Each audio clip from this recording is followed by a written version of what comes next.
AD and on-premises going to access resources in Office 365? And there's really a decision that has to be made, and that decision comes down to single sign-on or same sign-on, okay? So let's step through those real quick here. First, we're going to talk about same sign-on, all right, or SSO. Same sign-on uses a technology from Microsoft called DirSync, or Windows Azure Active Directory Synchronization Tool for short, okay? What DirSync does is it replicates user accounts from your Active Directory into the Office 365 directory, which is actually Windows Azure Active Directory. All right. Then you make a determination as to whether you're also going to use password sync, which is going to synchronize password hashes across to your Office 365 directory, so that the user can use their same account credentials to log into Office 365 as they do with their Active Directory on-prem. All right. Now, it's the same set of credentials, all right, same username, same password, but it's not the same account. We're making a copy of that account, all right, and replicating it in Office 365.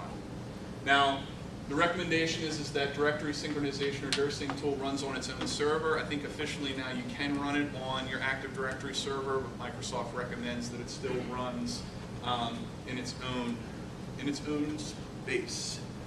Now, some customers have opted to put their directory synchronization server and a copy of their domain controller in a Windows Azure virtual network, all right, to kind of remove that. They don't want to deploy additional infrastructure on-prem, all right. So they deploy this in a virtual network. They create a connection from this virtual network to their on-prem network, all right, and then they just do that directory synchronization from Azure into Office 365. So that's same sign-on, or SSO. Now let's talk about single sign-on, or SSO, all right. This leverages, again, the DirSync tool, or Windows Azure Active Directory Synchronization. Except what you're doing here is instead of synchronizing password hashes, all right, you're just synchronizing user accounts, all right. You're also going to be deploying a little bit more infrastructure, all right, either into your on-prem environment or into an Azure virtual network, okay. The infrastructure that you're going to be deploying, in addition to your DirSync server, is a Federation services farm and an ADFS proxy, okay. Now, in this scenario, all right, with federated user accounts, you're still setting up a separate set of user accounts. Well, you're not setting up, they're being copied or created in Office 365 for your on-prem users, okay? And when your users go to log in, they're being redirected, all right, to grab credentials from their Active Directory Federation services farm. So here's the two scenarios. You have a user who's inside the network, all right, who wants to get to Office 365. So this user navigates to the Office 365 directory, okay?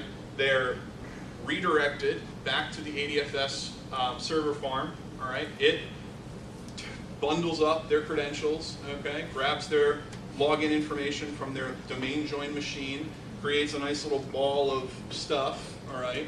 And pitches it back at the Office 365 environment, which then accepts their credentials and logs them in. You have a user who's outside the network, okay, who again tries to access Office 365, all right? They're not on a domain join machine. They can't grab their credentials, all right? So instead, Office 365 redirects them to the Active Directory Federation Services proxy, where they're challenged for their credentials. They type in their Active Directory credentials, all right? The ADFS proxy again bundles up a bunch of stuff, all right? Sends it back to the browser, and the browser pitches that again to Office 365, which authenticates them, okay?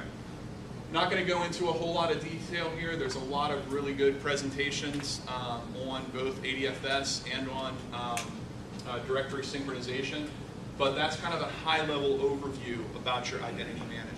Now, what's important to remember is that this scenario isn't just so that your one user who's inside the network doesn't get prompted for credentials, okay? If it was just for that scenario, there wouldn't be a lot of reason to set up this additional infrastructure to support just the ability to not have to log in, right? What the scenario is also supporting is, first of all, additional hybrid scenarios down the road, okay?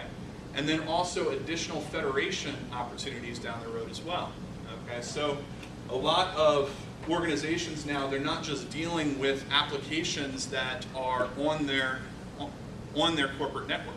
They're dealing with web applications that are out in the cloud, like Salesforce or, can't think of any, but other web-based applications. Also, they've got internal applications now that they're trying to make available securely to external users. All right, Active Directory Federation Services is kind of one of the building blocks to enable scenarios where users who are trying from the internal network to get to web applications that are in the cloud don't have to start keeping track of multiple logins and multiple IDs and multiple passwords, all right? And vice versa, users who are external and need to securely access internal applications, all right, can now be challenged by a single prompt, your Active Directory proxy, all right, in order to log in and access information internally.